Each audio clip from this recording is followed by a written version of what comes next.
তুমি যে প্রশ্ন করছো, আমি তোমাকে প্রশ্নগুলো তো ফেসে যাবে। তো আমাকে যদি ৩টা ৪টা ছবি বানাতে দেন, আমি তো পারবো না। দর্শকরা যদি এগুলি না দেখে তাহলে তো এইসব ছবি আর হবে না। কারণ ওরা যদি সিলেক্ট ভালোগুলি করে তাহলে ভালো দেখবে, আর ওদের সিলেকশন যদি ওয়ান টাইম হয় তাহলে ওয়ান টাইম দেখবে।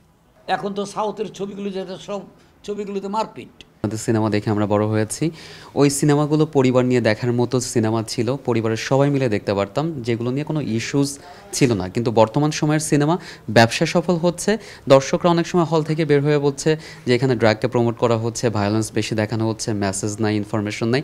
সব থেকে বড় যে ব্যাপারটা, বাঙালিয়ানা খুঁজে পাচ্ছেন না অনেকে, বলছেন দক্ষিণী সিনেমার আদলে করা হচ্ছে এই সিনেমাগুলো। এখন কথা হচ্ছে গিয়ে যে দর্শকদেরকে নিয়ে সব কথা। দর্শকরা যদি এগুলি না দেখে তাহলে তো এইসব ছবি আর হবে না।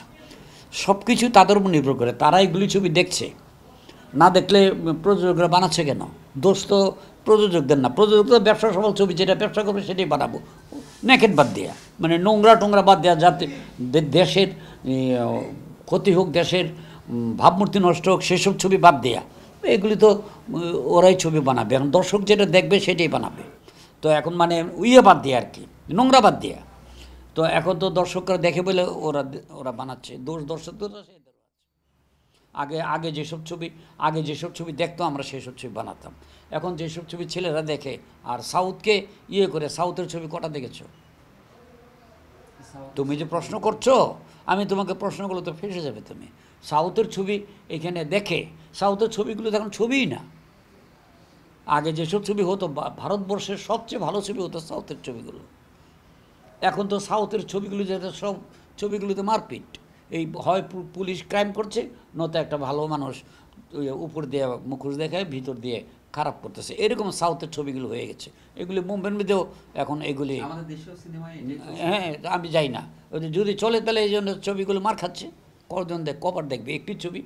এই সাউথের ছবিগুলো আমাদের হচ্ছে, এগুলি কি একটা দর্শকের 2বার 3বার 4বার দেখার কথা? দেখবে না, রিপিট করবে না। আমাদের ছবিগুলো তো রিপিট করতো 2বার 3বার 4বার 5বার, আবার 1 বছর পরে ঘুরে যখন ছবিটা আসতো তখন আবার দেখতো। এখন তো এগুলি দেখে না, কারণ ছবিগুলি ভালো না।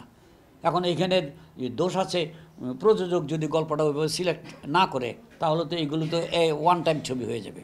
তারপর প্রযোজক যদি ওই গল্পটাকে যদি মানে অ্যাকসেপ্ট না করে, যদি বলে যে এটাকে ঠিক করেন, এটা ভালো না, প্রযোজক আর পরিচালক দ্বারাই এগুলি হয়। এখন ওরা যদি সিলেক্ট ভালোগুলি করে তাহলে ভালো দেখবে, আর ওদের সিলেকশন যদি ওয়ান টাইম হয় তাহলে ওয়ান টাইম দেখবে। লো কস্টের ছিল না তখন। মনে করো যে তখন 20 লাখ টাকাতে একটা ছবি বানালে, এখন সেই ছবিটা বানাতে গেলে 80 লক্ষ টাকা লাগবে। সিনেমা বানানোর প্রযোজকরা আমার কাছে আসবে। এখন যেসব ছবি হয়, তুমি বললা যে সাউথ ধরনের ছবি বানাবার জন্য তো আমার কাছে আসবে না। এগুলির জন্য ছেলেবেলে আলাদা আছে, ওদের কাছে আসবে। আর কতদিন মানুষ ছবি করে? আমার বয়স হয়ে গেছে 80। আমি কতটুকু আমি শ্রম দিতে পারবো ছবিতে? করি, একটা ছবি করি বা 2টা, এত ছবি আসলেও তো আমি করতে পারবো না, ওভারলোড হয়ে যাবে। মানে এক পোয়া চালের ভাত আমি খাইতে পারি, আমাকে 1 কেজি চালের ভাত দিলে তো ওটা বাদ হয়ে যাবে বাকিটা। সিনেমা তৈরি আমাকে যদি 3টা 4টা ছবি বানাতে দেন, আমি তো পারবো না। আর আমি বানাচ্ছি না, কোনো প্রযোজকরা ছবি বানাতে যদি আসে আমরা ছবি বানাবো, না আসলে আমরা বানাবো না। ছবি তো ছবির মালিক প্রযোজক, ছবির জন্য প্রযোজক তো নেই, ছবি হয়। প্রযোজকরা ছবি বানালে একজন ক্যামেরাম্যান সেখানে কাজ করে, একজন এডিটার একজন কাজ করে, একজন সাউন্ড আর্টিস্ট কাজ করে, শিল্পীরা কাজ করে, লাইটের লোকজন কাজ করে, ক্যামেরাটা ভাড়া যায়, সব কিছু তো প্রযোজক। পরিচালকটা ছবিটা নির্মাণ করে, নির্মাণ করতে গেলে প্রযোজক আসবে, পরিচালক ছবি বানাবে। আমি চলচ্চিত্র নির্মাণ করতে গিয়ে যা যা আমার প্রয়োজন, যে জিনিস আমার ভিতরে লুকিয়েছিল, সেই সবগুলো আমি বের করে পর্দায় এনেছি, মানুষ দেখেছে এবং অ্যাকসেপ্ট হয়েছে। তো আমার তো প্রাপ্তি, মানে আমি যা চাইতাম সবই হয়েছে, তাহলে আমার তো আর কোনো অপ্রাপ্তি কিছু নাই। না, কোনো আফসোস নাই, কোনো আফসোস নাই। আমি সাকসেসফুল ডাইরেক্টর, সাকসেসফুল প্রডিউসার। আমি 26টা ছবি প্রযোজনা করেছি, প্রত্যেকটা ছবি ভালো গেছে। 1-2টা যে খারাপ যায়নি তা না। এবার যেটা শুনলাম যে এখানে এফডিসিতে যারা কাজ করে প্রযোজকরা অনুদান পায় নাই, সত্যি কিনা জানি না, শুনলাম।